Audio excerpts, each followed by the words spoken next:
Hey guys, welcome to the Clay Studio at Artworks Gallery in Scranton. I am Anna Vanderpool and I run the Clay Studio. Today I'm going to instruct you on how to make a really simple project, and it's called a pinch pot. Takes no time to make. If you have air dry clay, you can make this as well. Just with air dry clay, watch it because it cracks real easy and it starts to lose moisture. So you can use water to help you out as you build it there. So here's my clump of clay. Now if you have regular clay, which is pretty cheap if you're at home actually, it's like 20 bucks for 50 pounds of clay you could get. The first thing I'm gonna do is wedge it. Wedging is important because if it goes through the kiln and it has an air bubble in it, it'll explode on you and there goes your pot. So wedging is just taking your hands and acting like it's almost pizza dough or bread dough. And what this does is start to get the air bubbles out for you.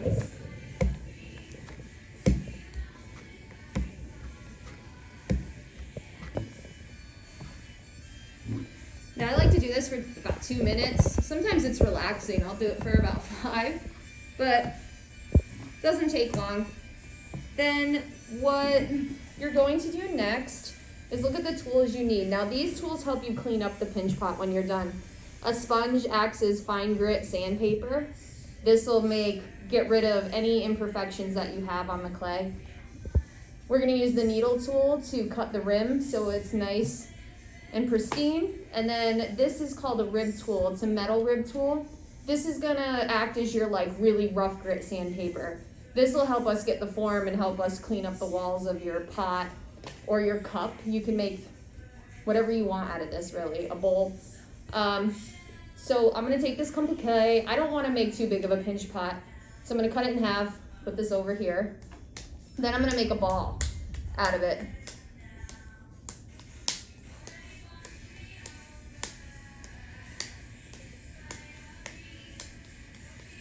Doesn't have to be perfect,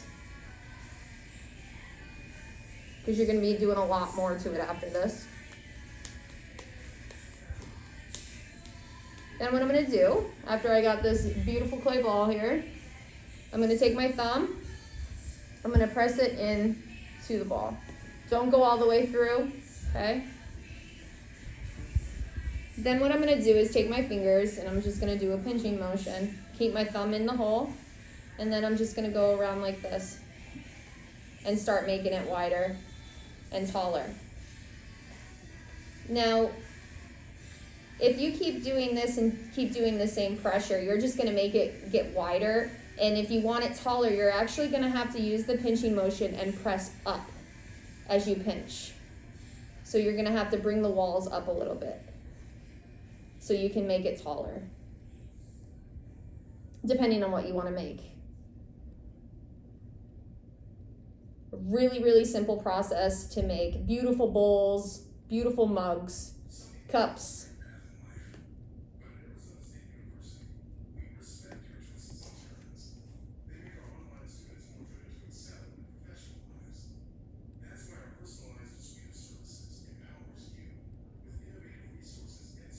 It's not going to be the prettiest thing at first. That's what all these tools are, to be able to clean it up afterwards.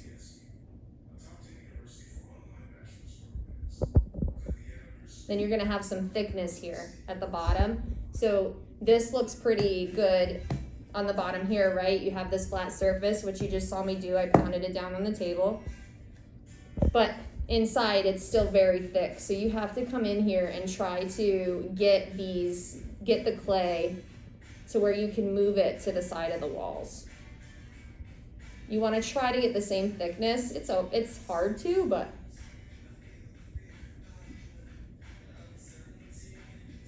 you can try.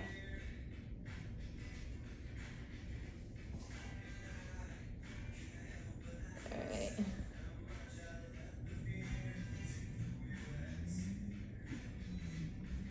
So let's just say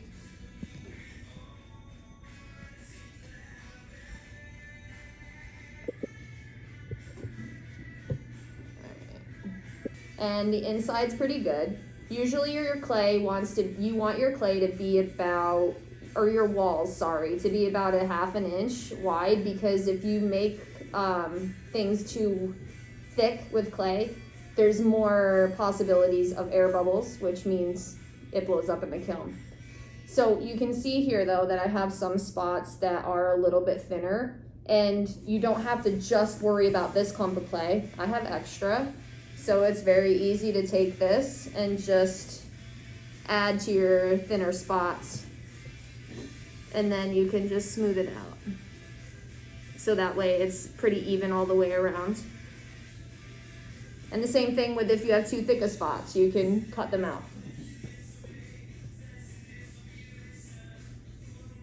So just add that and smooth it. Got a cute little bowl that took me no time to make. Okay.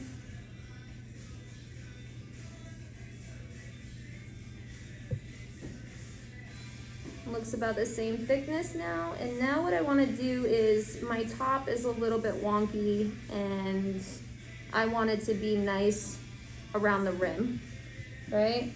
So that rim isn't very pretty, right? So I want to take this bowl, maybe this one, it might be a little too tall. So I'm going to use this one, right? I'm going to take my needle tool. What I'm going to do, it's a little trick, is I'm going to stab this in here. Okay, and I'm not going to move this needle at all. I'm gonna move my bowl though. And we're gonna spin this around to get a nice even top.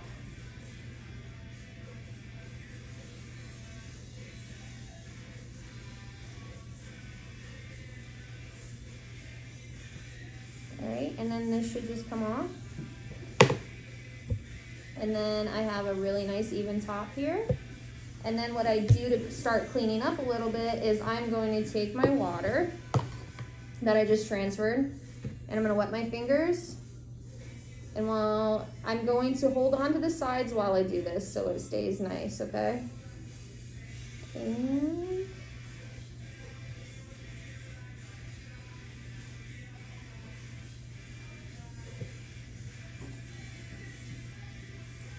now, as you fix up your bowl too, your top is gonna get a little bit more messed up, but it won't be as uneven anymore, and it won't be an eyesore on your bowl.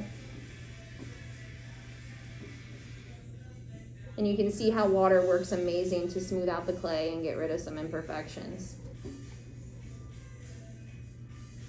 And also, people who are using air dry at home, you could use the water to help you get rid of the imperfections in the air dry as well.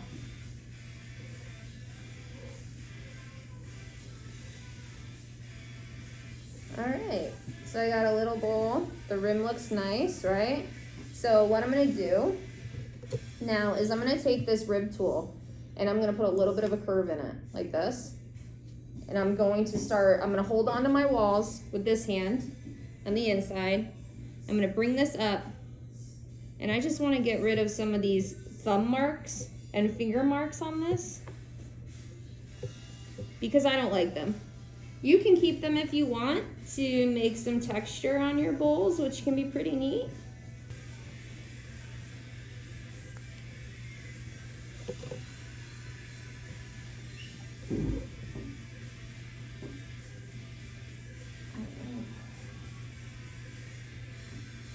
So if you can see this now, you can see that my thumbprints and stuff aren't in it as much, and I got rid of those bigger dips.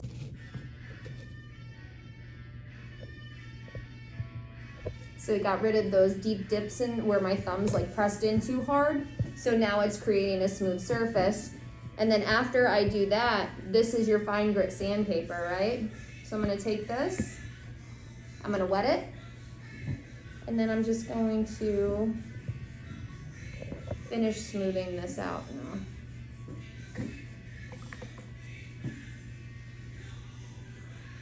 Make sure you hold your walls with your other hand so you're not pressing in too hard and you're not messing up the form that you just made.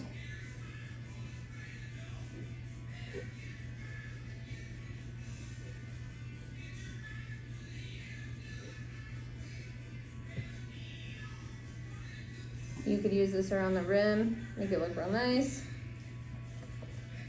All right, and then to fix up the inside, you can do the same thing. Make sure you hold onto your walls so they don't get deformed.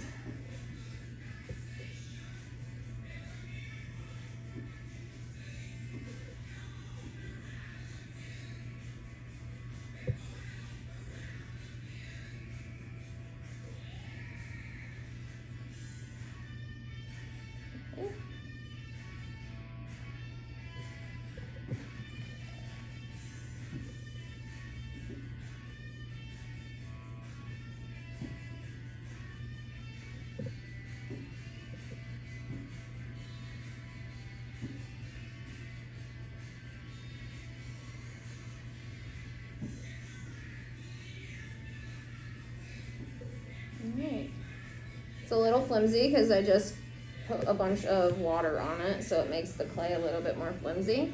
But as you can see, now I have this beautiful little pinch pot. The inside's nice and clean, the outside looks really nice. If you want to do any sculpting to it or add any engraving to it, which is really easy with a needle tool, I would wait for it to dry up a little bit so it's more firm and you could actually do the designs without destroying your structure.